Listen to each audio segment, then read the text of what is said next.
para que el resto de los hogares que no puedan participar hoy día lo puedan ver más adelante. Y me imagino Perfecto. que de a poquito los hogares se van a ir conectando. Así Muy que bien. eso, Ángeles, Francisca, toda la palabra para ustedes. Muchas gracias. Primero que todo, agradecer por la instancia y por la participación de las personas que están aquí hoy presentes. Como bien saben, nosotros hemos ido siguiendo una serie de talleres orientados a ustedes, los cuidadores. El día de hoy estamos en nuestra fase final con este último taller llamado Taller Práctico para desarrollar habilidades para manejar adultos mayores con deterioro cognitivo. Quien les habla es Ángeles Zurra, mi compañera Francisca Sembler y Sebastián Serpa. Vamos a dar inicio entonces con el taller del día de hoy. Muchas gracias. Bueno, buenas tardes. Quería agradecer la instancia de que estén aquí presentes. Ya este vendría siendo el tercer taller. Eh, Agradecer que se vuelvan a conectar, que estén aquí el día de hoy. Además quería comentarles que el día de hoy yo voy a tener que retirarme antes, pero se va a quedar mis compañeros Ángeles y Sebastián. eh, para disculparme que que me tengo que tirar antes, pero los voy a estar acompañando al inicio de este taller. Para dar comienzo, queríamos recapitular lo que hemos ido viendo estos dos talleres anteriores, si es que se acuerdan de algo de lo que hemos ido viendo. El primer taller se trató de burnout y el último el taller anterior que vimos fue acerca de los trastornos cognitivos presentes en los adultos mayores, neurocognitivos, perdón, y cómo estos pueden ir afectando, qué técnicas pueden ir utilizando. También vimos experiencias propias de ustedes con respecto a esto, qué, qué técnicas utilizaban ustedes en ciertos momentos, cómo se sentían, etcétera.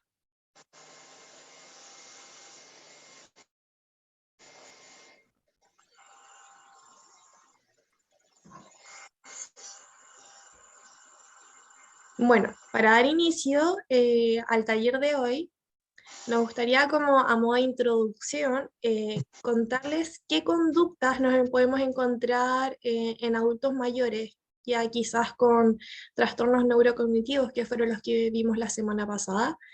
Eh, los más comunes vendrían siendo las conductas de negativismo y las conductas disruptivas en personas adultos mayores. Lo vamos a ir viendo una a cada una y ejemplos que se van presentando en estas.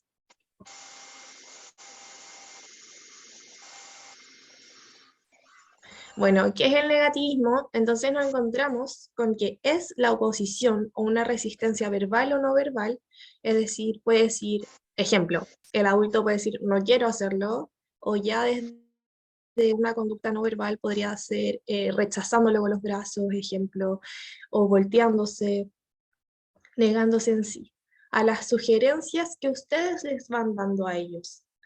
Tenemos también el negativismo activo, que vendría siendo que el sujeto realiza de manera activa lo contrario que se le está pidiendo. Es decir, lo está haciendo de una manera ya más consciente, por así decirlo.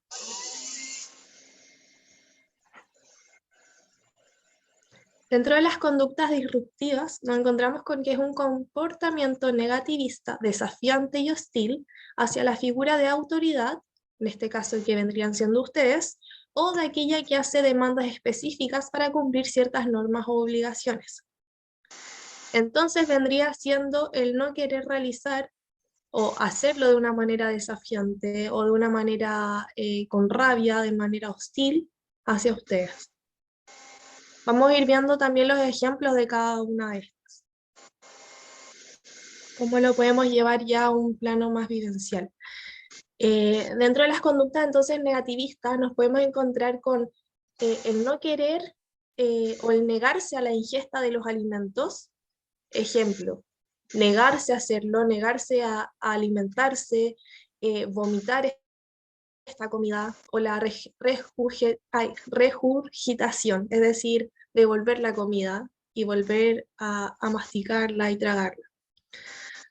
A recibir tratamientos o cuidados, es decir, no querer que les den los medicamentos, no querer que los curen, no querer las sondas en este caso, si es que ya vendría siendo algo más grave, en el caso de que no quiera comer, ejemplo, o la sonda para sus desechos.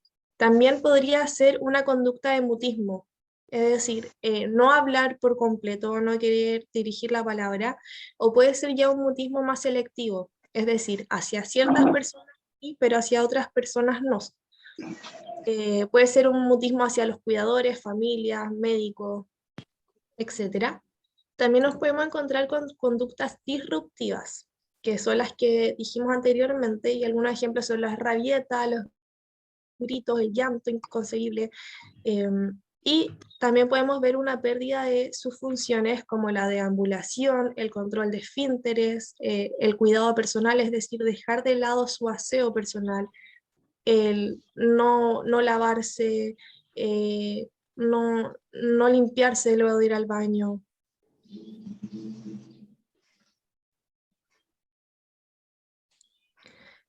Dentro de las conductas disruptivas podemos ver cambios en la personalidad. ¿A qué me refiero con esto? Es que como tal, un adulto mayor quizás a lo largo de su desarrollo, a lo largo de su vida, ha tenido una personalidad ya establecida, pero podemos ir viendo que a propósito de estos deterioros que se van dando en esta persona, su personalidad también va cambiando. Quizás porque ahora está más desorientado, porque está experimentando cosas que ni siquiera él está entendiendo, no sabe lo que está pasando. Y podemos ir viendo quizás que también otros aspectos de su personalidad también pueden ir, por decirlo así, incrementando. Ejemplo, si era ya una persona rabiosa, esto puede incrementar.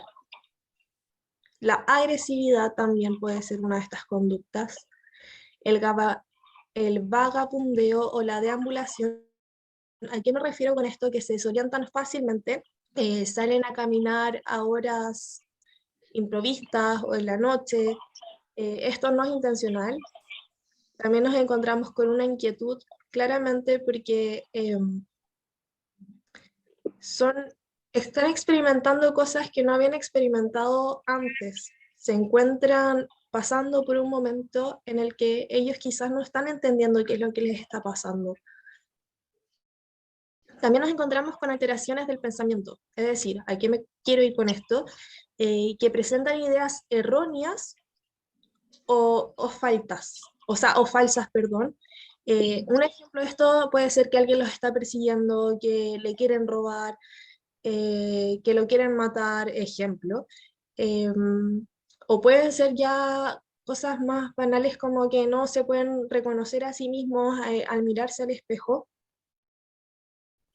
También encontramos alteraciones en el apetito, es decir, dejan de comer o pueden tener un hambre excesivo todo el tiempo porque no se acuerda que ya comieron o porque no les gustan las texturas de ciertas comidas, los sabores, les es difícil ingerir, o sea, digerirlo, perdón, masticarlo, comerlo, por lo que siempre es recomendable darles comida o alimentos que puedan manejar fácilmente. Obviamente,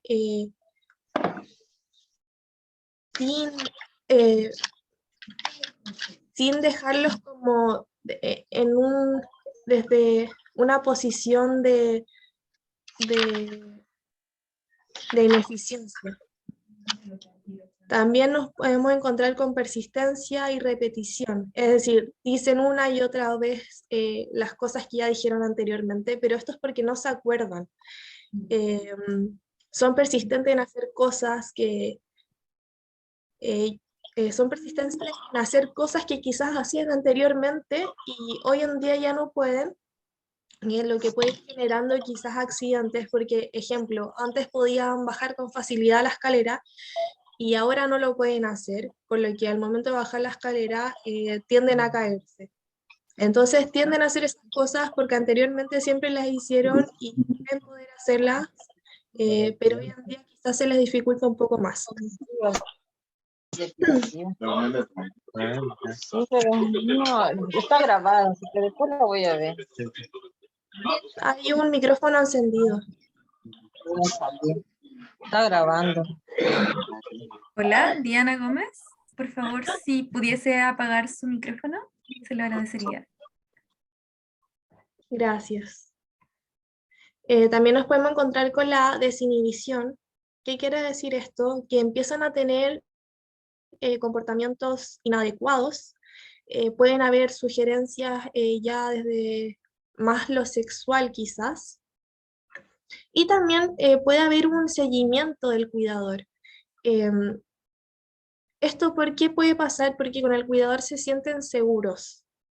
Entonces llegan a perseguir a esta persona o querer estar constante más tiempo con ellos porque se sienten seguros con ellos. Esto se podría quizás evitar teniendo más de un cuidador y no solamente que sea el mismo cuidador para cada persona porque esto puede generar dependencia por parte del adulto mayor. Las conductas que fui describiendo pueden comprometer una gran integridad física para el adulto mayor. Por ejemplo, el que no quiera comer estaría reteniendo el aporte de los nutrientes, de los líquidos y los medicamentos que precisa para el control de su enfermedad. Entonces hay que poner mucho ojo ahí.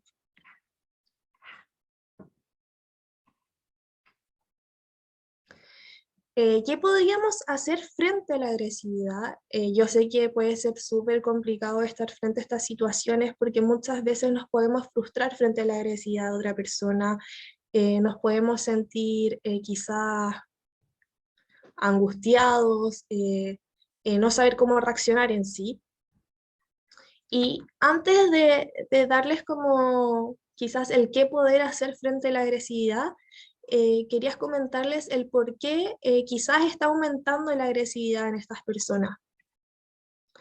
Tenemos que entender también que en este momento la vida para los adultos mayores torna un giro súper inesperado, un giro realmente radical para ellos. Sienten que suceden muchos cambios en un corto periodo de tiempo que se escapan de sus manos, de su control. Tienen la sensación de que ocurren demasiadas cosas entonces al mismo tiempo y se sienten menos y sienten que tienen menos recursos para poder afrontar estos problemas. Sienten que por sí solos muchas veces no van a poder. Entonces llega la frustración, esta angustia de cómo lo puedo resolver, qué es lo que puedo hacer, por qué ya no lo puedo hacer como antes. Es por esta razón quizás que llegan a estar más rabiosos, más irritables. Entonces igual es súper complicado adaptarse a todas estas nuevas situaciones. Quizás anteriormente, hace 6 meses atrás, un año atrás, sí lo podían hacer solos y de un día para otro dejaron de tener esta capacidad para poder arreglárselas por sí solos. Entonces también hay que darle un tiempo quizás para ir adaptándose. Claramente para nosotros igual es súper complicado y difícil, pero quizás también ser empáticos de que ellos también están viviendo un cambio súper radical. Además que notan que tienen menor poder de decisión. Para uno ya quizás, al notar que quizás no nos están saliendo las cosas, nos llegamos a frustrar, nos llegamos a poner nerviosos, y ver que a ellos les está pasando es un tema que realmente les afecta. Saber que quizás ya no tienen el mismo poder de decisión que antes. Ahora quizás antes tenían este rol de autoridad que luego pasa hacia sus hijos, hacia sus nietos, entonces es un cambio de rol también. Son hartas cosas que conllevan. También puede haber, tener en cuenta que no solamente puede ser este aspecto, sino también la pérdida de visión, de audición, infecciones, dolores provocados por los fármacos, son muchos factores los que le están afectando en la actualidad. Entonces, ¿qué es lo que podríamos hacer o qué es lo que realmente podrían hacer como sugerencia? Es distraer su atención en ese momento. Si vemos que una persona, un adulto mayor, está teniendo un episodio quizás de rabia, tratar de distraer la atención de esa persona, de esos estímulos que le están generando ansiedad. Tratar de que focalice su atención en otra cosa.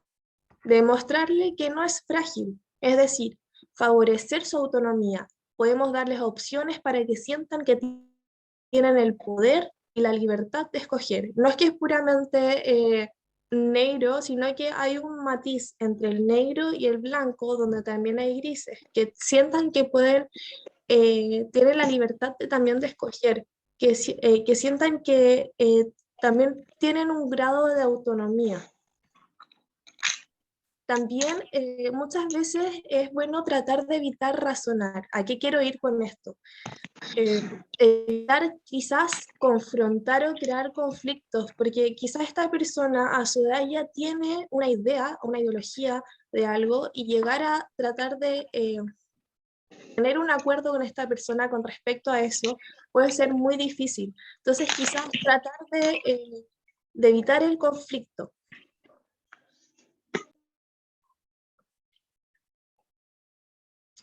También podemos ponernos en la posición de que no es algo personal, no es algo hacia nosotros.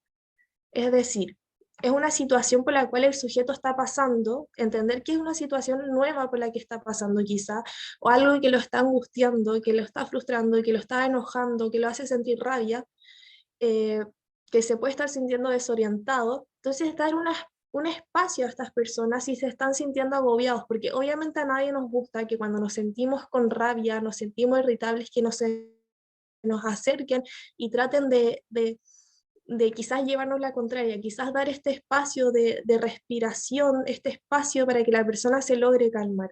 Porque aún así a todos no nos gusta que la gente esté encima cuando uno se sienta así, porque está con la emoción plena. Y quizás tratar de tocar el tema posteriormente. Obviamente tampoco debemos de tolerar la agresividad. Es un límite que no podemos aceptar bajo ninguna condición. Hacerlo saber eso sí quizás de una forma, un lenguaje tranquilo, utilizar quizás frases cortas, un tono cariñoso, porque si nosotros también subimos nuestra tonalidad hacia un tono más quizás irritable, quizás más rabioso, esta persona también vaya a aumentar en ese sentido. Entonces quizás bajarle la intensidad y hacerle saber que no vas a tolerar la agresividad, pero desde un tono más desde el cariño. Quisiera agregar algo sobre el no tolerar la agresividad. También es importante que cuando uno dé la instrucción de que no se va a tolerar que una persona nos agreda físicamente, sea adulto mayor o no, también hacerlo en un tono bien firme. O sea, que quede súper claro que no vas a escuchar a esa persona si te está agrediendo verbalmente y dar cuenta de ello. Sabes que en este minuto no voy a hablar contigo porque estás muy agresivo, sabes que en este minuto no voy a hablar contigo, estás muy irritable, podemos conversarlo luego. Quizás se le olvide después a esta persona que tiene deterioro cognitivo, pero esto es para protegerlos a ustedes mismos. Ponerle este límite los va a ayudar a ustedes también a no involucrarse con esa negatividad que está presentando este adulto mayor en ese instante. Entonces, más que nada para ustedes, para poner una protección por su integridad física y salud mental. Exacto, estoy totalmente de acuerdo con Ángeles. Es más vendría siendo un mecanismo más de protección, de defensa hacia ustedes mismos. Como ella dice, mantener con firmeza esta opinión, claramente quizás tampoco pasando a llevar los límites de la otra persona, sino marcar los límites de que estas conductas son inadecuadas y que tampoco las vas a aceptar o las van a aceptar. Bueno, ¿cómo enfrentarse a las conductas disruptivas? Yo voy a nombrar las maneras en las que nos podemos enfrentar y Ángeles va a dar una posterior explicación, lo va a abordar de mejor manera o de una manera más profunda. Bueno, primero vendría siendo tener paciencia, entender quizás por lo que la persona puede estar pasando, ser paciente, que es algo, yo sé que muchas veces puede ser difícil, pero tratar de conservar esta paciencia. También nos encontramos con la empatía, es decir, entender o quizás posicionarnos en los zapatos o ponernos los zapatos de esta persona, y quizás qué es lo que está viviendo, cómo la está pasando, qué es lo que está sintiendo. reconocer también las emociones, tanto como ajenas como las de uno mismo. Es decir, reconocer quizás las emociones, sí, esta persona la puede estar pasando mal, se puede estar sintiendo confundido, pero yo también en este momento me estoy sintiendo mal, estoy sintiendo rabia, estoy sintiendo quizás pena, me estoy sintiendo confundida, y es válido también sentirse así. También es súper importante tener una escucha activa, una comunicación asertiva y tener la atención puesta en el presente. Ahí Ángeles va a agarrar con más profundidad todos estos términos. Se los va a explicar de mejor manera a lo largo de la presentación del taller. Bueno, primero que todo vamos con la primera parte. ¿Cómo enfrentarnos a estas conductas que son disruptivas? Como bien es sabido, no podemos hacer un cambio como tal en el adulto mayor, dado que el deterioro cognitivo no favorece que se pueda dialogar mucho más allá. Por lo tanto, el trabajo tiene que ir orientado hacia nosotros. Esto no tiene que ver con necesariamente enfocarse en darle el mejor servicio al adulto, sino que tiene que ver con cómo nosotros gestionamos esta situación que nos genera una sobrecarga, que nos genera agotamiento y cansancio. Y una clave podría ser, es la paciencia, abordar esta situación con paciencia. ¿Qué significa esto? Cuando estamos ante situaciones que nos son muy difíciles, que nos van a estar, que son adversas, nosotros muchas veces lo que queremos hacer es escapar, salir de ahí, no enfrentarnos a ello, que se resuelva lo antes posible. Es muy distinto hablar de paciencia que hablar de contención de la ira. Lo que queremos hacer no es contener nuestra ira. Vamos a sentirnos enojados, con rabia ante una situación que es adversa, así como nos podemos sentir tristes, frustrados, un desagrado, rechazo. Por lo tanto, la paciencia lo que busca es que nosotros tomemos esta emoción y veamos cómo gestionarla de una manera mucho más eficiente. ¿Ya? No es eliminar esta emoción va a estar presente. Pero buscar una alternativa en ese minuto que podría ser, por ejemplo, estallar, enojarse, contestar con agresiones verbales, como insultos, por así decirlo. Entonces la paciencia tendría que ver con ello, con tratar de gestionar de una manera distinta, con probablemente resultados a futuro, esta emoción negativa, esta situación negativa. ¿Qué ocurre con la impaciencia? Es una sensación de intranquilidad que se presenta ante estas situaciones que son negativas para nosotros y que nos generan una pérdida de la visión de lo que podemos hacer para volver a nuestro equilibrio, para estar pacíficos. Entonces, cuando nosotros reaccionamos de forma impaciente, o sea, queremos resolver la situación ahora ya, es que nos podemos llegar a desconectar del presente, o sea, de lo que está generando esta situación, de lo que produce, de lo que impacta en mi persona. Y evitamos conectarnos con ello porque, claro, es algo de lo que queremos escapar, es algo a lo que no queremos siempre enfrentarnos. O sea, ¿quién quiere estar en una situación en la que se siente mal? No, no es agradable en ese minuto. Pero puede generar esta impaciencia que no respetemos también el ritmo, tanto de nosotros como de otras personas. Nosotros queremos quizás poder hacer todo rápido, salir de esa situación, pero en el intento de salir de esa situación rápidamente, podemos pasar a llevar al otro, o a nosotros mismos, haciéndonos realizar acciones que quizás van a impactar en nuestro futuro de una forma no tan positiva.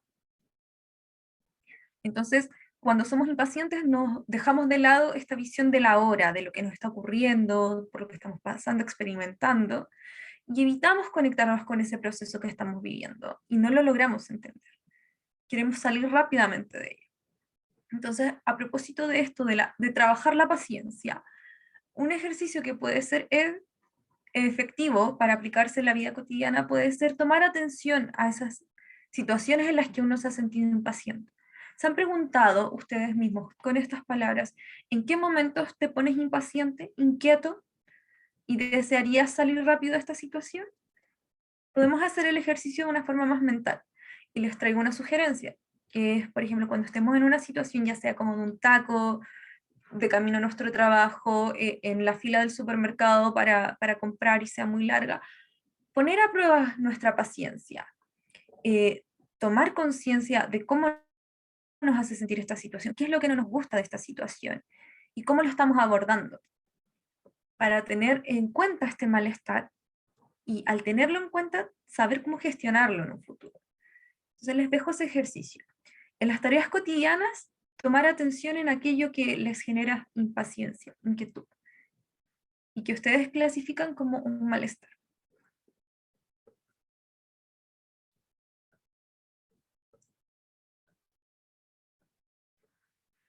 A propósito de la paciencia, algunas ideas les tengo acá presentes para cultivar la paciencia, o sea, para desarrollarla, entrenarla. Lo que podemos hacer, primero que todo, es tratar de bajar el ritmo.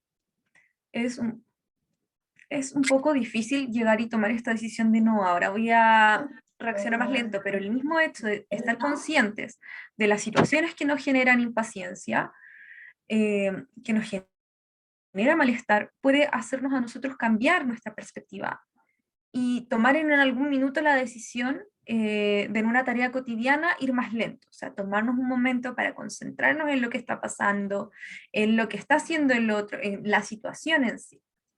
Entonces, esa puede ser una alternativa que podemos nosotros utilizar para entrenar nuestra paciencia. Evaluar cuál es nuestro grado de control en la situación, o sea, qué podemos hacer al respecto. Cuando las situaciones no están bajo nuestro control, o sea, que no podemos abordar nosotros mismos y dependen de algo externo, dependen de otra persona, cuando nosotros nos ponemos impacientes por estas situaciones donde no tenemos control, sentimos una especie de impotencia ante estas situaciones.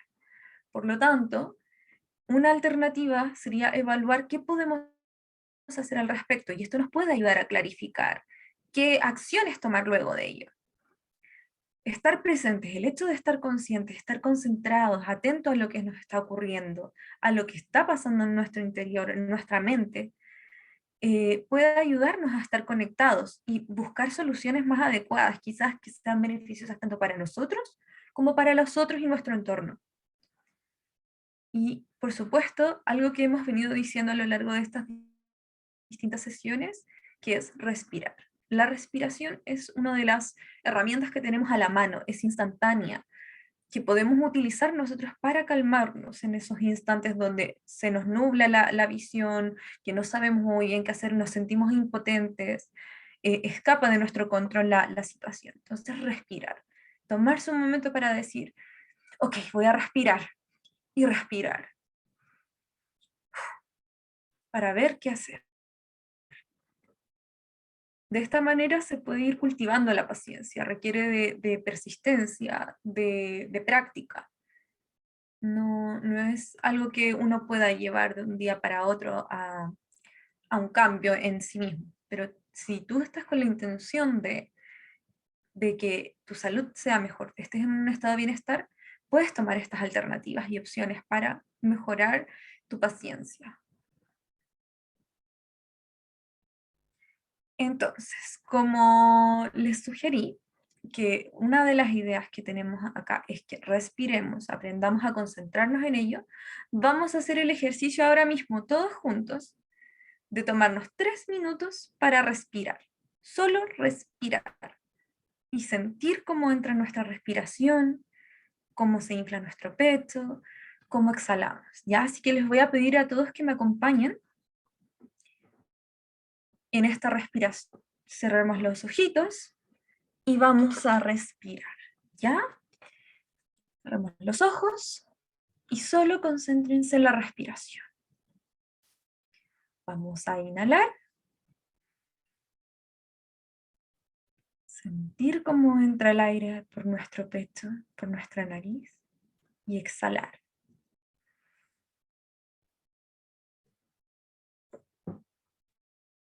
Inhalamos.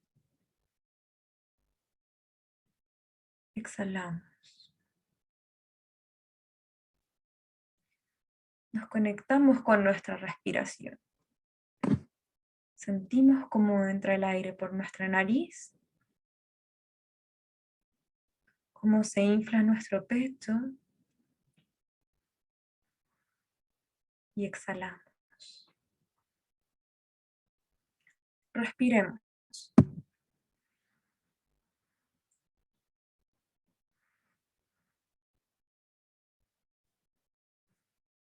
Tomamos aire.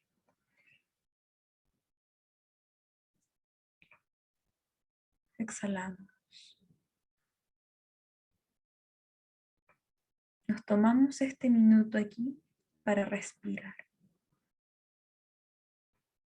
Concéntrese en el aire que está entrando por su nariz, cómo viaja por su cuerpo. Tenemos conciencia de cómo este aire sale de nosotros.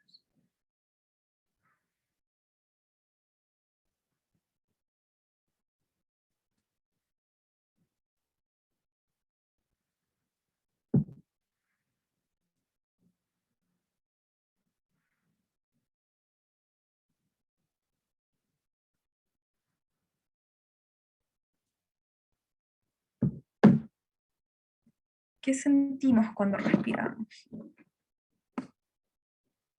Sentimos el aire que está entrando, pero nuestra atención no está puesta en nada más. Solo respiramos. Bien. Ese es el ejercicio.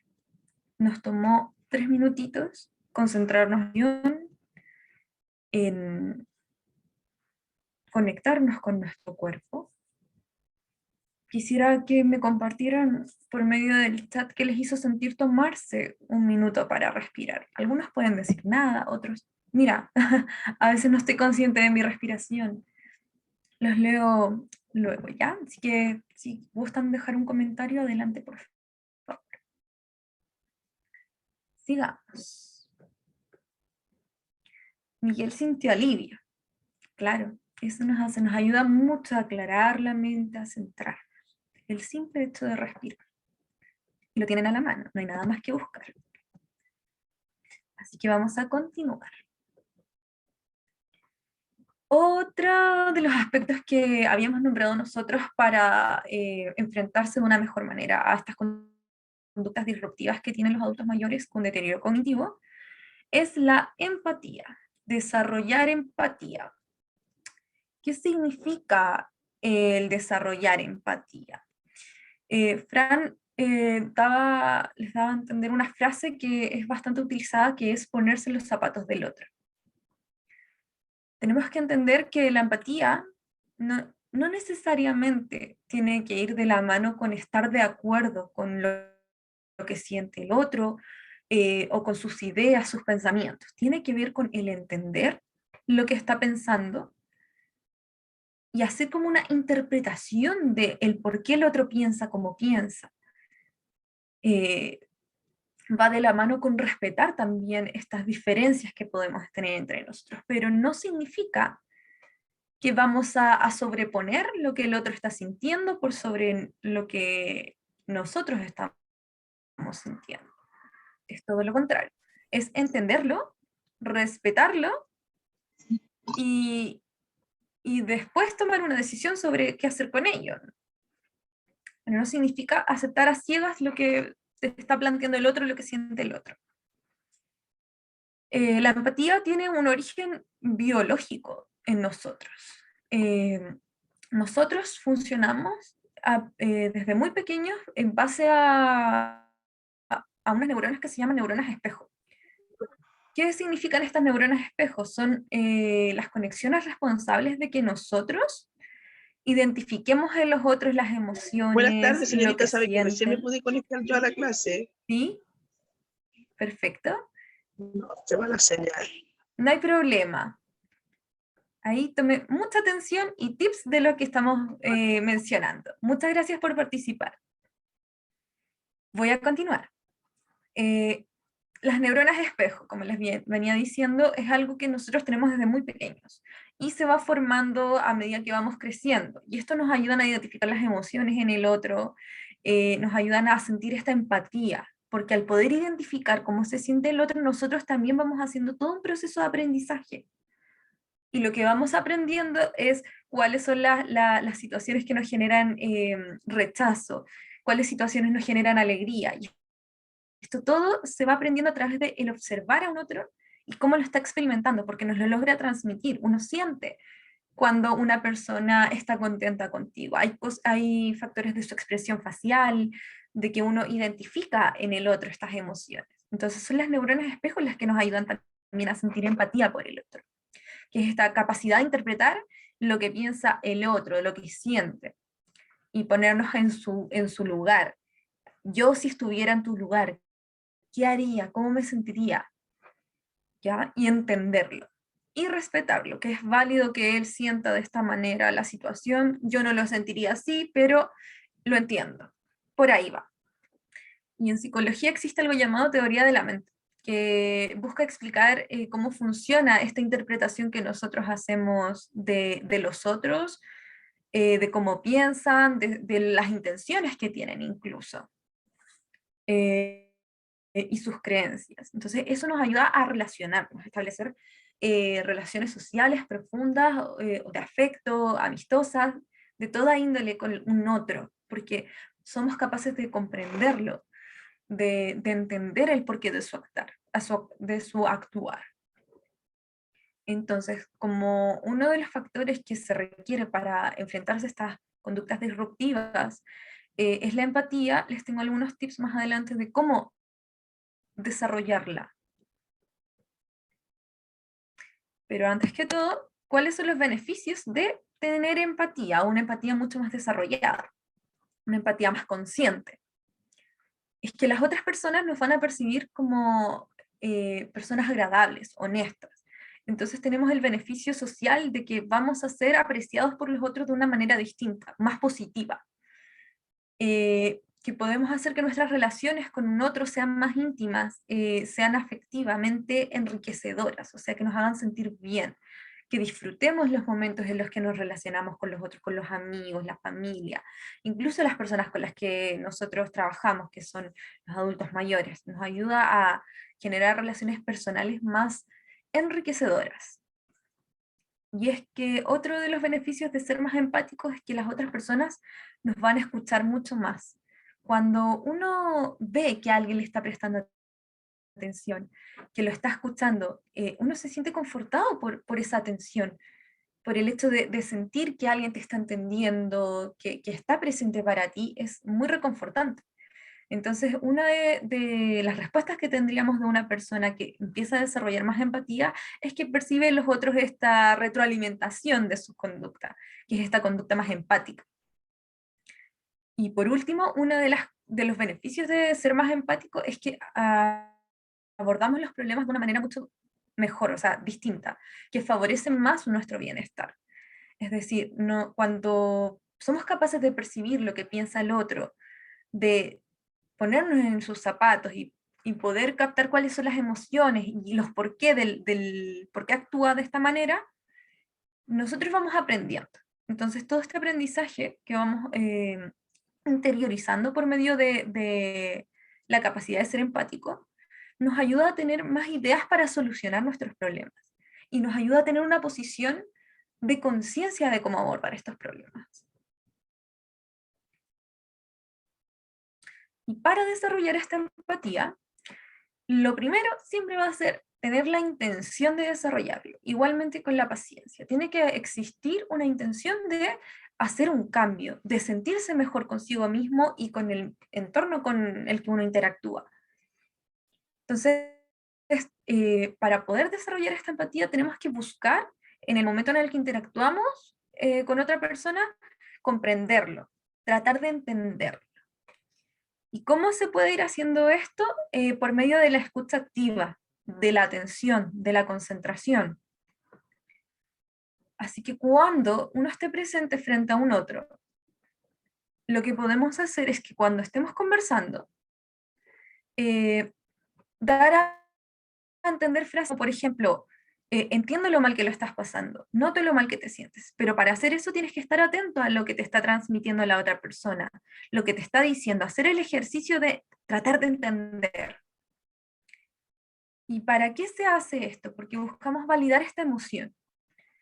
si le damos a entender a la otra persona que estamos comprendiendo lo que nos está transmitiendo, la otra persona va a querer contarnos más, va a estar más abierta a hablar con nosotros. Pero aquí también es algo muy importante conocer nuestro límite. No tenemos que necesariamente ser empáticos con todo el mundo. Tenemos que también poder trazar cuáles son nuestros límites, o sea, con qué personas nosotros queremos ser empáticos, con quiénes no, cuál es nuestra disponibilidad en ese momento para, por ejemplo, escuchar a alguien, para nuestra capacidad de ponernos en el lugar del otro. ¿Estamos nosotros en ese minuto disponibles para hacer eso? Muchas veces nos vemos sobrepasados por las situaciones y lo único que queremos hacer es alejarnos, tomarnos un minuto de silencio y pensar. Entonces, también conocer esos límites es súper importante, poder nosotros hacer el descarte. Para nuestro propio beneficio es muy positivo. Entonces, para ello necesitamos estar súper conscientes de lo que estamos sintiendo, de lo que necesitamos, de nuestras emociones en el instante en el que se nos está demandando ser empáticos. Al ser cuidadores, la empatía me imagino que está en juego todo el tiempo. Todo el tiempo está el proceso de cuidar al otro, de cubrir sus necesidades, y esto puede generar muchas veces que nosotros dejemos de lado las nuestras. Pero eso es algo que no puede continuar pasando porque se va a ver desgastada la persona que cuida, va a haber un deterioro en sus relaciones sociales, se va a ver cansado. Entonces tiene que empezar a tomar conciencia esta persona de cómo puede llevar a cabo actividades que lo orienten a sentirse mejor. ¿Y cómo no ser empático? Por ejemplo, cuando esto se da mucho en las conversaciones, que cuando alguien llega a contarnos de una situación donde la pasó súper mal y no supo qué hacer y quería ser escuchado por ti, que nosotros le digamos qué podría haber hecho, como, oh, ¿sabes qué? Me fue, te lo voy a poner en plan, una evaluación, ¿ya? Me fue súper mal en la evaluación, me siento súper frustrado, yo he dado todo de mí y me pusieron muy mala nota. Entonces a uno le dice, pero es que debiste haber estudiado más, debiste haber dedicado a hacer más la presentación, por ejemplo. Entonces, al momento en el que nosotros decimos eso, quizás estamos dejando un poco de lado lo que tenía como contenido esa información que nos estaban dando en ese minuto, y que era quizás compartir con alguien más la frustración de haber tenido como una mala nota, de haber sido evaluado negativamente. Entonces, eso no fomenta mucho que se desarrolle una conversación más empática. Dar cuenta de lo que hizo mal, pero es que claro, te fue mal porque no pusiste suficiente esfuerzo. Uno se sentiría súper mal si le dicen eso cuando uno va a contar un problema o quiere apoyo. Entonces, no siempre lo toman en cuenta. El querer resolver su problema. Yo creo que varios de ustedes deben tener la amiga que la pasa mal con la pareja y que uno dice, ay, ¿por qué no terminan? Y le da consejos, oye, amiga, que vas a hacer esto, deberías hacer esto otro para mejorar tu relación o para salir de tu relación con las otras personas. Olvídate del tóxico, por ejemplo. Y al final quizás esta persona lo único que quiere es compartir con nosotros aquello que le está ocurriendo y que la escuchen. Y ya, y quizás no necesariamente quiere un consejo, quizás no quiere que le digas qué es lo que hizo mal, y no te ha pedido tampoco que le des algún consejo, es distinto si te lo piden. Entonces, en esos momentos donde uno está conversando con una persona, puede preferir frases como, ¿en qué te puedo ayudar? ¿Hay algo que pueda hacer por ti en este minuto? Cuando van contigo a contarte algo más trágico. O preguntar si quiere un consejo de tu parte, es lo que mencionaba. Pero ahí tendríamos en cuenta un poco más a la otra persona y haríamos el esfuerzo por tratar de entenderlo y comprender aquello que nos trae el día de hoy. Y eso puede ser aplicado no solo con su vida personal, sino que en el trabajo, el mismo hecho de comunicarse entre los mismos compañeros de trabajo, los cuidadores, puede ayudar a facilitar más las relaciones. Y un ambiente laboral saludable favorece también que uno se sienta más contento al momento de trabajar. Ya, y acá algo importante, ¿qué hago si no me agrada la persona? Vamos a hacer un ejercicio un poquito más adelante.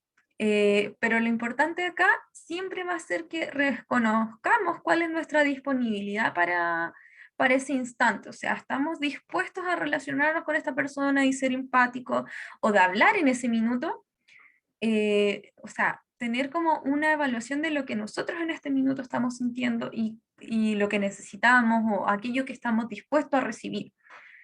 Entonces, hacer esa evaluación.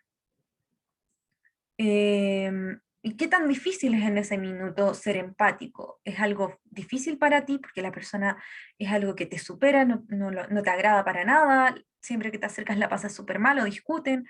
¿O es algo fácil que te cuesta un poquito al inicio, pero ya dejas de lado lo que te está pasando y tratas de tomar la atención o llevar a cabo igual el trabajo a pesar de que no te caiga tan bien?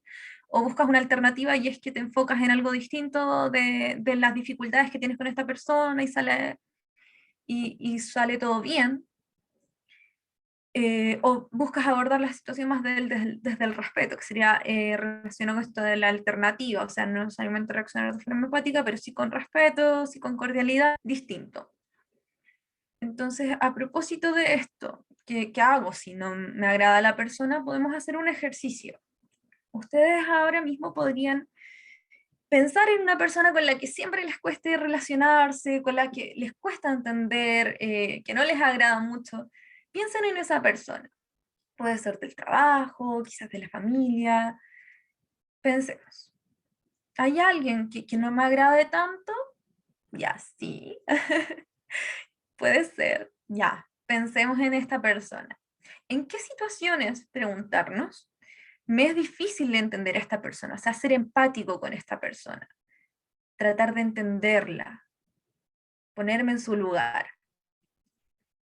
¿Ya? Pueden hacer el ejercicio de forma mental o pueden escribirlo.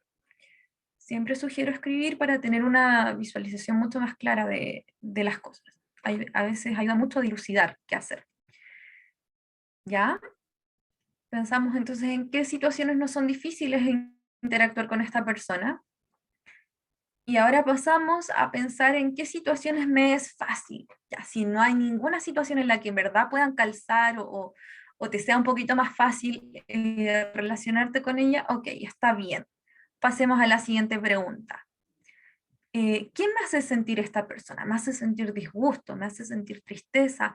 ¿Me hace sentir culpa y por eso no puedo ser empática? ¿Me hace sentir frustración? ¿Me da rabia? ¿Me da mucha ira esta persona? ¿Me da envidia? Puede ser también. ¿Qué le genera a esta persona con la que les cuesta llevarse bien? Ya. Ok, lo tenemos. ¿Por qué crees tú que la persona se comporta de esta manera? O sea, que toma estos comportamientos que a ti no te agradan, que te hacen sentir estas emociones negativas. Pensar en por qué. Puede ser no por su historia familiar, no porque nunca interactuó mucho con muchas personas, no porque es mañoso, no porque es así. Ok, es algo de su personalidad. Bien. Y pensar siguiente a esto. ¿Hay situaciones en las que yo haya reaccionado similar a esta persona? O yo encuentro a esta persona súper egoísta. Ah, ¿he sido yo egoísta en alguna situación? O encuentro envidiosa a esta persona. Pensar en qué situaciones yo me he considerado que he sido envidiosa. O pensar, oh, esta persona es súper enojona. Pensar también en qué situaciones yo he sido más enojón. Hacer ese ejercicio. ¿Y cuándo te has sentido así? O sea, ¿bajo qué circunstancias te han llevado a ponerte más enojón, más orgulloso, eh, más irritable, por ejemplo? Que es algo que tú siempre ves en esta persona. Para pasar a lo siguiente, que sería, ¿qué es lo que usted haría en esta situación? O sea, si tú fueras esa persona ante esta situación que tiene contigo, ¿qué harías? ¿Cómo crees tú que abordarías esta situación? No, yo creo que yo abordaría la situación con calma. No, yo abordaría la situación de la misma manera, me enojaría y no le hablaría. ¿Ya? A lo mejor yo no voy a saber nada, pero no quiero molestarla a mi mujer. ¿Usted no fumaba antes? Sí, mucho. Voy a continuar, Pero no tiene permiso. daño pulmonar. No, eso es Menos lo que mal. estaba ¿Hay un pensando. micrófono encendido? de No Natalie tengo daño pulmonar. para Y de que repente le la gente tengan... que trabaja en las mineras igual le afecta harto, pues. Mire, la minera yo Hola, trabajo, Natalie. además fuman bastante. La cajetilla diario, más un poco más. Ok. En la minera el polvo. La polución. El polvo, claro. Sí. Ahí está, ya. Súper. Ya, sigamos. Disculpe la distracción. Y otro componente importante para desarrollar estas habilidades tienen que ver con la escucha activa o la escucha empática, que se encuentra este concepto de las dos maneras. Hacen referencia a lo mismo. Y es que es esta parte de nosotros que implica que estemos atentos de la otra persona cuando nos está hablando, demostrar interés en esta conversación y disponibilidad a escuchar. Y a propósito de esto que yo les decía, evaluar si estamos dispuestos a tener esta relación con esta persona, de conversar, de abordar la dificultad que estamos pasando en ese mismo instante con él o no. Acá también hay que tener el componente de la disponibilidad, o sea, de cómo uno se quiere mostrar ante la otra persona. Entonces esta escucha activa implica como esta actitud de atención, concentración e interés en lo que el otro me está contando, en lo que me está trayendo. ¿Y cómo se hace esto?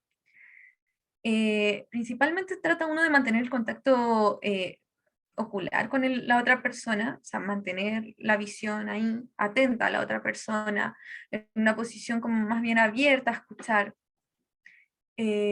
Porque cuando nosotros buscamos escuchar a otra persona, o nos escuchan a nosotros, nos genera simpatía. Es decir, queremos contarle más de lo que nos está pasando, entablamos esta conversación, disfrutamos incluso a veces de esta conversación.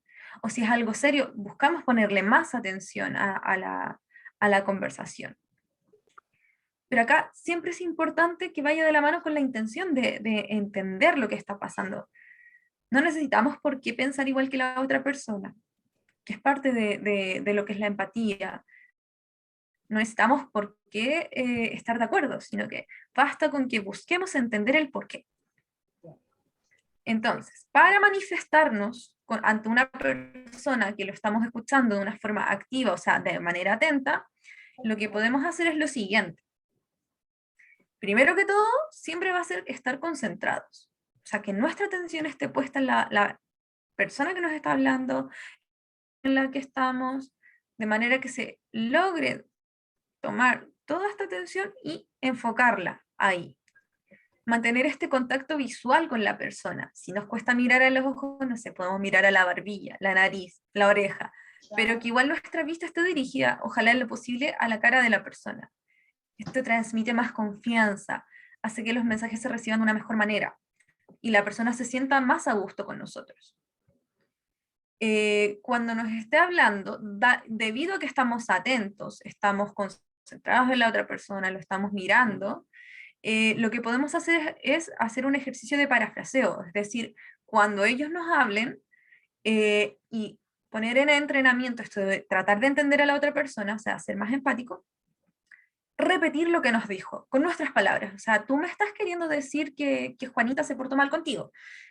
Sí, no, da el paso para que la persona te aclare y darse a entender y formar una conversación más rica en el sentido que va a estar mucho más claro para ti y para la otra persona si lo estás escuchando y para ti que estás entendiendo lo que te está diciendo. Entonces, y lo último que podemos hacer es intervenir con sugerencias, es decir, mira, yo en tu lugar, si me lo permites, haría tal cosa. Si es que se da la oportunidad, si es que es una conversación que lo amerite. Preguntar siempre si puedes dar tu consejo, tu opinión, o una sugerencia, si es que ves que la otra persona pareciera necesitarlo y tú crees que tus palabras van a aportar en algo, dárselos.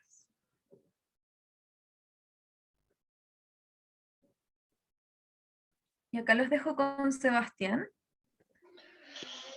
Hola, buenas tardes. Les voy a hablar un poco sobre el reconocimiento de nuestras emociones.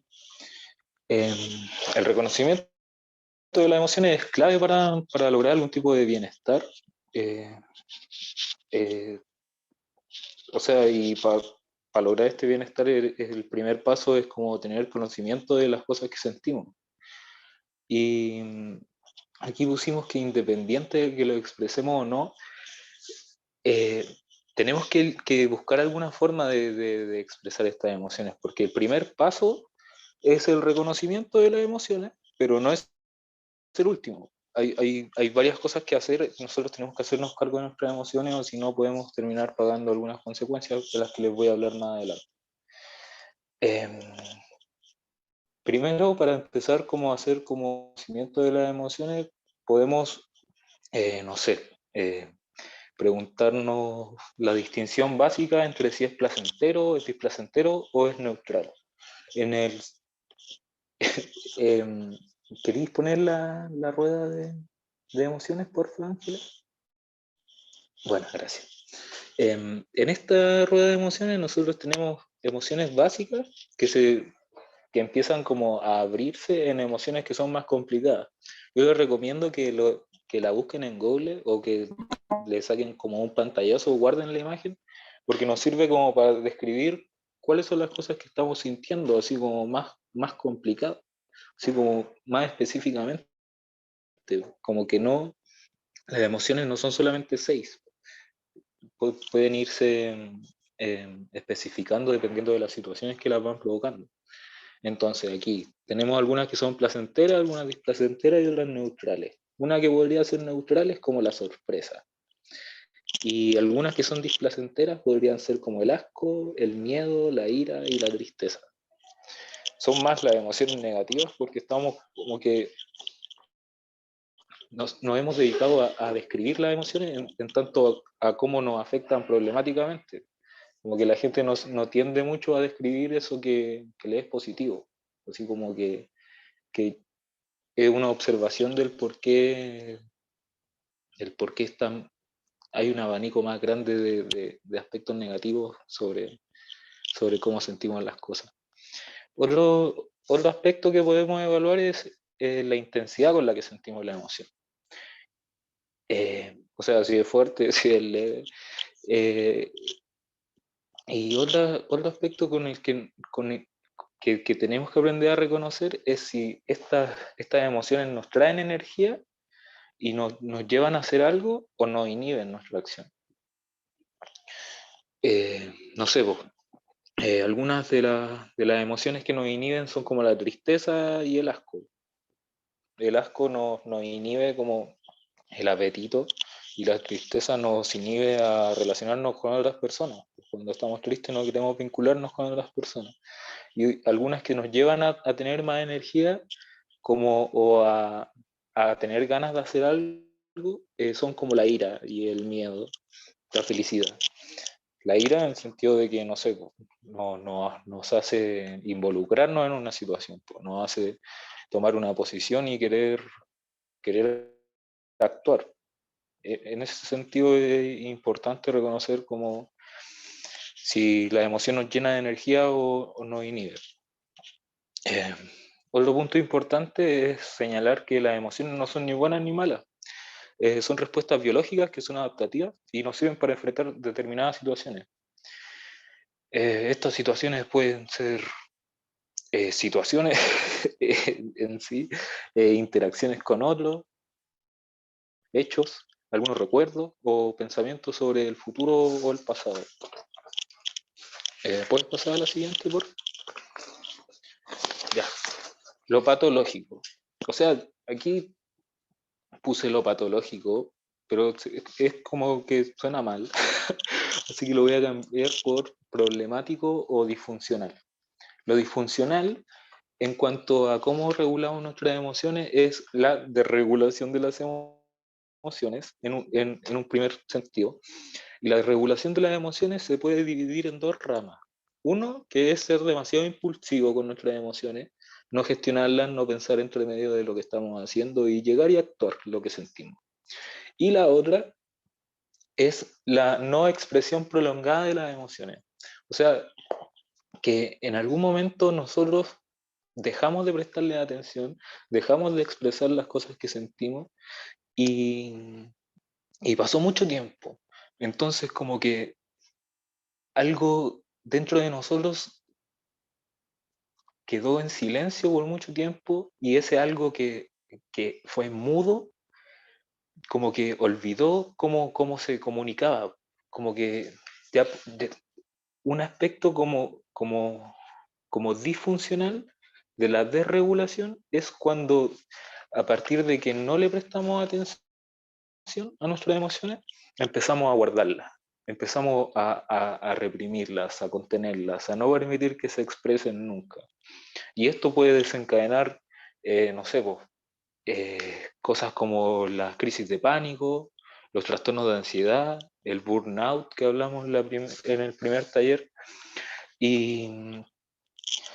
Y quiero mencionar que de repente no es necesario que nosotros expresemos como las emociones en público y que nos estemos mostrando demasiado emotivos con los demás o que nos mostremos tristes frente a otros. De repente el tema de las emociones es como ir al baño. Puede ser un tema que es privado, que dura un rato y que hay que prestarle atención cada cierto rato, o nos podemos empezar a desregular y empezar a perder el control de ese algo porque no nos estamos haciendo cargo por mucho tiempo de eso. Ya. Y otro aspecto que es problemático y disfuncional es el tema de la rigidización de respuestas. Esto significa que nosotros nos estamos estereotipando, estamos respondiendo como a los problemas del día a día, a diferentes problemas con las mismas reacciones, o sea, con las mismas formas de pensar las situaciones, con las mismas emociones, donde respondemos a todo con rabia. Eso es rigidizarse, como responder con conductas que son más o menos las mismas para eventos y situaciones que son diferentes. Entonces, en ese sentido, esto es disfuncional, cuando empezamos a responder de la misma manera en todos los contextos. Onda, ando enojado en todos lados, ando saltón en todos lados, todo me da miedo. El miedo está bien, pero el tema es que cuando empezamos a ocuparlo recurrentemente para responder a todas las interacciones que tenemos con el entorno, ahí se vuelven problemáticas. No, espera un momento. Lo que tenemos que hacer entonces es como irnos poniendo en duda cómo estamos reaccionando en la singularidad de cada caso.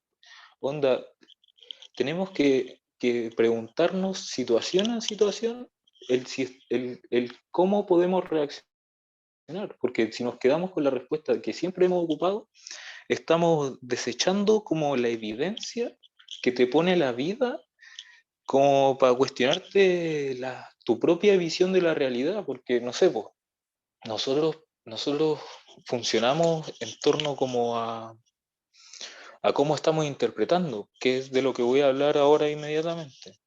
Pero si empezamos a responder de forma igual y no nos cuestionamos el qué estamos haciendo cuando nos pasan las cosas, nuestra visión de la vida va a volverse más pobre, porque, no sé, pues la vida nos pone situaciones en las que podemos aprender y podemos enriquecer como la visión que tenemos sobre el por qué pasan las cosas. Eso. ¿Puedes pasar a la siguiente hora, por favor? Gracias. Ya. Aquí quiero explicar como la lógica de dónde están posicionadas las emociones. Las emociones no son algo que nosotros podemos controlar. ¿Por qué? Porque lo hecho en sí mismo, o sea, ya, a ver, voy a partir de nuevo. Los hechos en sí mismos, las situaciones en sí mismas, no nos afectan, sino que son las interpretaciones que nosotros hacemos de los hechos, los que nos producen algo. Entonces, como que las emociones vienen del cómo pensamos las situaciones. Entonces, si la emoción es algo que me pasa por cómo estoy pensando las cosas que me pasan, no es mucho lo que yo puedo hacer con la emoción. La emoción yo la voy a sentir sí o sí si yo me estoy planteando la vida de cierta manera. Entonces, ¿cuál es el caminito que sigue? Tenemos una situación que nosotros interpretamos y pensamos de cierta manera. Y esta forma de interpretar la realidad, esta forma de interpretar la situación, es la que nos produce una reacción emocional. Y esta reacción emocional lo que hace al final es preparar nuestro cuerpo para que actúe en torno a cómo entendimos la situación. Y después, eso, nosotros nos comportamos en torno a la emoción porque la emoción nos prepara para actuar de cierta manera. Entonces, como que nosotros podemos controlar lo que hacemos, nuestra conducta, en función de cómo vamos controlando lo que está más arriba.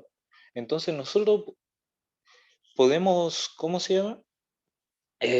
Nosotros podemos controlar nuestra acción en medida que nosotros controlamos lo que pensamos. Nosotros controlamos lo que pensamos, entonces controlamos lo que sentimos y cómo actuamos. Se me viene un ejemplo muy básico, que es como el de un gato.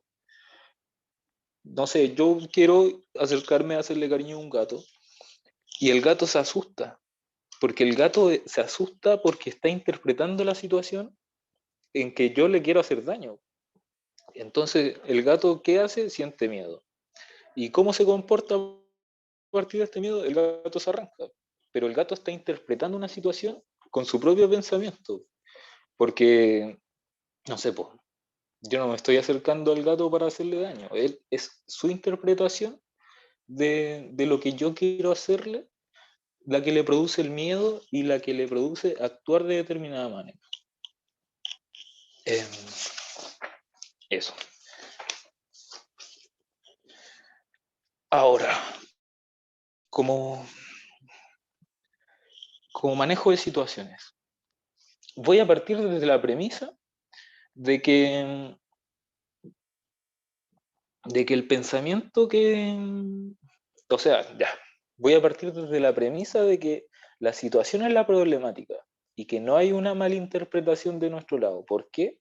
Porque muchas veces los problemas que nosotros nos hacemos son interpretaciones de los hechos que están equivocadas. Entonces, esas interpretaciones equivocadas que nosotros hacemos de los hechos es la que nos producen emociones negativas.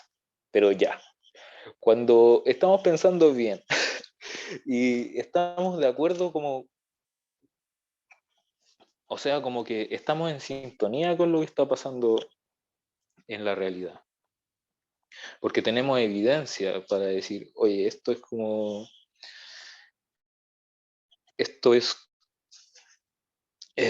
lo que está pasando porque yo vi esto. Hay una evidencia que dice lo que estoy pensando es lo correcto, porque tiene que haber alguna forma correcta de pensar. Tenemos tres formas de afrontar las situaciones. Primero es controlar la emoción. Dije que esto era poco productivo, pero lo voy a plantear de una forma distinta. La orientación hacia el problema y alterar la situación problemática. ¿Cómo controlamos la emoción? Controlamos la emoción desde el cómo nos comportamos, porque ya, no sé, la emoción se ve en el cómo nos comportamos.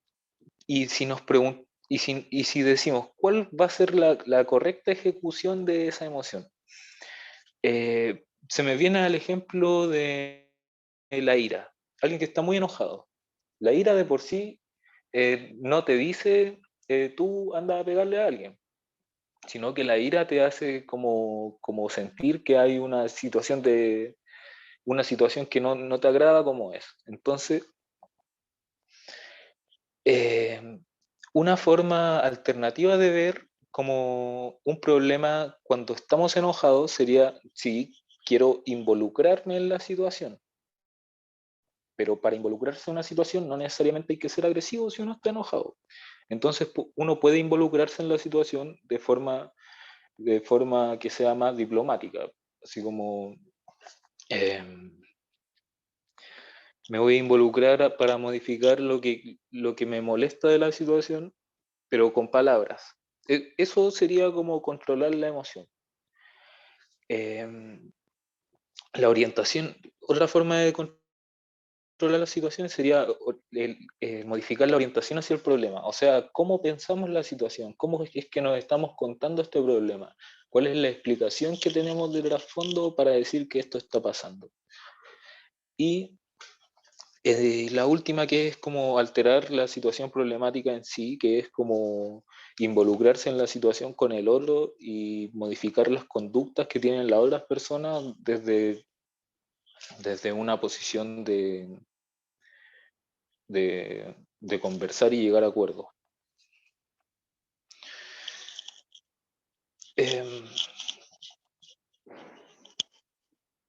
Pero en resumen, a lo que quiero llegar es que muchas veces no podemos evitar las cosas que sentimos, porque de verdad el pensamiento que estamos teniendo sobre las situaciones no es tan equivocado o sea, no es equivocado, estamos pensando la situación tal como es. Entonces, ¿qué podemos hacer ahí? Es gestionar cómo estamos actuando, porque al final nosotros somos dueños de nuestra actitud y nuestras reacciones. Al final, como que podemos pensar las situaciones muchas veces de repente e intentar darle un sentido más amable para poder darles una llegada más adaptativa, así como darle una solución desde nuestro lado, pero al final muchas de las veces no podemos controlar la situación más allá de cómo estamos actuando nosotros mismos. Así, ¿cuál es nuestra actitud? Es súper importante, y la actitud está en cómo estamos pensando la situación. Y el tema de que guardarse las emociones no es una solución estable a largo plazo. Y tenemos todo el control, o sea, y el tema de guardar las emociones tiene todo que ver con controlar cómo y cuándo salen las emociones. Onda, si sabemos que vamos a tener, si andamos como con las emociones a flor de piel y sabemos que, no sé, pues, de esta semana a la otra me voy a poner a llorar, sí, descontroladamente. Es mucho mejor como estrategia, no sé, pues, buscar situaciones que me puedan hacer llorar a mí en privado. Así como, no sé, ver una película. Si sé que me voy a poner a llorar la semana que viene porque ya estoy sobrepasado, veo una película el fin de semana que me haga llorar. Entonces, haciendo esto, evito, no sé, pues ponerme a llorar en el trabajo y poder hacerlo tranquilamente en mi casa, en una situación de privacidad en la que me sienta cómodo. O sea, y voy con esto al sentido de que no tiene ningún sentido que nosotros estemos reprimiendo nuestras emociones, porque es como si, no sé, pues, estuvieran enfermos y tuvieran una tos. La emoción sería la tos. Se imaginan, se toman una pastilla y se les pasa la tos, pero siguen súper enfermos por detrás. Y no sé, pues, una enfermedad grave y se mueren. No tenían tos, pero sí tuvieron todas las consecuencias de guardarse eso. O sea, eso. Sigue nomás, Ángel. Bueno, para ir llegando al final, les quería comentar un poco de algunas técnicas de comunicación asertiva y lo que esto significa. Cuando hablamos de comunicarnos asertivamente, quiero referirme a tratar de transmitir un mensaje de manera que no pase a dañar al otro, pero conservemos nuestra propia identidad, nuestras creencias y lo que pensamos. O sea, transmitir eficazmente un mensaje. Y para ello hay distintas técnicas que nos pueden ayudar a transmitir este mensaje, ya sea para negarnos a peticiones, para comunicar una crítica, para dar a entender cómo me siento y lograr que el mensaje que yo estoy transmitiendo genere algún efecto en la otra persona. Por ejemplo, está la técnica del disco rayado, que significa que cuando nosotros estamos ante una persona que es muy insistente y es persistente al momento de solicitarnos ayuda o algo, y no queremos llevar a cabo ese algo, le repetimos varias veces la misma información, el mismo tono y las mismas palabras. Es decir, oye, necesito que me compres un celular. Y uno dice, no, en este minuto no puedo, muchas gracias. Y vuelves a decirlo, no, en este minuto no puedo, no, en este minuto no puedo. Y mantienes tu postura firme para tratar de que esta persona cese de su petición. Otra técnica es hablar desde el me siento, o sea que desde nuestros sentimientos y de lo que nosotros necesitamos le manifestamos a la persona, no sé, que requerimos de su atención, de su compañía. Mira, me siento muy cansada, me gustaría que nos tomáramos un momento para disfrutar una película. Porque eso te va a poner a ti en una posición donde te abres a hablar de lo que te pasa, de tus emociones, y la otra persona puede comprenderte de una manera mucho mejor. Está el desarme, es decir, cuando una persona se encuentra en una discusión y no está de acuerdo contigo, y se torna una discusión muy acalorada, tratar de buscar al menos una de los argumentos que te está proponiendo esta persona y darle la razón, y sustentar después con tus argumentos. De esta manera vas a generar empatía en el otro y va a probablemente bajarle el nivel de tensión a la discusión, o sea que me estás logrando entender lo que te estoy transmitiendo, sin embargo no estoy de acuerdo contigo, te encuentro razón, eso sí, en este aspecto, que puede que tengas razón, pero aún así me mantengo firme en mi postura, si es que es esa tu intención. Y está la técnica del sándwich, que es decir una cosa buena de una persona, la crítica que quieres darle a esta persona y terminar con algo bueno. Por ejemplo,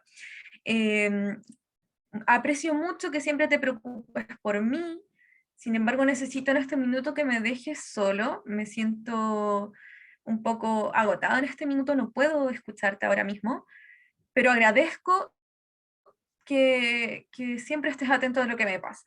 Esa es una forma de transmitir esta información. Y por último, es muy importante siempre estar conectados con lo que es el presente. Hemos hecho a lo largo de las diferentes sesiones ejercicios de mindfulness o atención plena, de estar conectado en el aquí y en el ahora, porque nosotros solemos funcionar mucho en piloto automático. Cuando uno pone el modo avión en el teléfono y lo deja de lado, pasa lo mismo con nuestra forma de funcionar, nuestro cerebro. Hay conductas que nosotros, por ejemplo, hacemos de forma automática, como lo es manejar. Incluso quizás algunas personas hasta como cocinar. Es algo tan rutinario que se ha acostumbrado a hacer que puedes hacerlo sin necesidad de poner tanta atención. Y esa falta de atención es lo que nos hace mantenernos alejados de los otros y de nosotros mismos. Muchas veces no es fácil despegarse de las tareas que tenemos pendientes, de lo que tenemos que hacer, de los pensamientos. Los pensamientos son muy difíciles de llegar y sacar de la cabeza, pero el mismo hecho de, no sé, concentrarnos en el cuerpo puede ayudarnos a distraernos de lo que nosotros nos estamos dando mucha vuelta en la cabeza. Y por ello es que se utiliza mucho la respiración para tratar de suavizar estos efectos. Entonces, uno de los mayores beneficios sería que es que te da claridad, estar atento, este mindfulness que nosotros hemos ido aplicando, te ayuda a tomar decisiones, te ayuda a orientar tus metas. Es cuando tienes tantas cosas en la cabeza que no sabes por dónde empezar, tomarte este minuto para conectarte en lo que puedes hacer ahora, lo que necesitas ahora, lo que se necesita solucionar ahora mismo, te puede ayudar a orientar y poder proceder con los objetivos que tú tienes. O favorecer el diálogo, o sea, ¿qué es lo importante en este minuto? Cuando estamos hablando con una persona y la discusión se vuelve muy repetitiva, no sabes qué hacer, ya, te orientas en lo que está pasando ahora, qué es lo importante de todo esto que estamos hablando. Y retomar esta conversación, por ejemplo. Y sobre todo nos hace responsables de nuestros propios actos, es decir, hacernos cargo de nuestras emociones, de lo que sentimos y de lo que hacemos en pro de ello y de nuestro propio beneficio. No siempre es agradable ver nuestros pensamientos, pero muchas veces es necesario estar en contacto con ellos y con las emociones que esto suscita. Sin más, quisiera agradecerles por su presencia. Doy finalizada la presentación. Por si alguien quisiera hacer algún comentario de lo que ha aprendido, del beneficio que le deja esta presentación, que quisiera hablar, 1 o 2 personas. Ángeles, ¿se escucha? ¿Sí se escucha? Ah, qué bueno. Es que traté de hablar antes y no pude. Oh, Em, lo lamento. No, es que hay una cosa que se me ocurrió a propósito de la empatía, cuando tú hablaste de la empatía, es este ACAR, que es una técnica que uno utiliza mucho con los niños pequeños, que es bastante buena. Estoy pensando en los adultos mayores cuando ya hay mucho compromiso, están muy concretos, que tan Claro. solo nombrar lo que ellos sienten basta, reflejar solamente la emoción. Sí, tiene mucha pena, sí, tiene mucha pena, sí, tiene mucha rabia, sí, tiene... Es una técnica que calma mucho y ayuda mucho al otro, al cuidador, a veces cuando no están tan conectados emocionalmente, cuando uno está con sus propios temas, uno ha perdido la paciencia, es una técnica que resulta más fácil y que al parecer calma mucho al otro. Así que quería solamente agregar eso. Genial, muchas gracias por el aporte.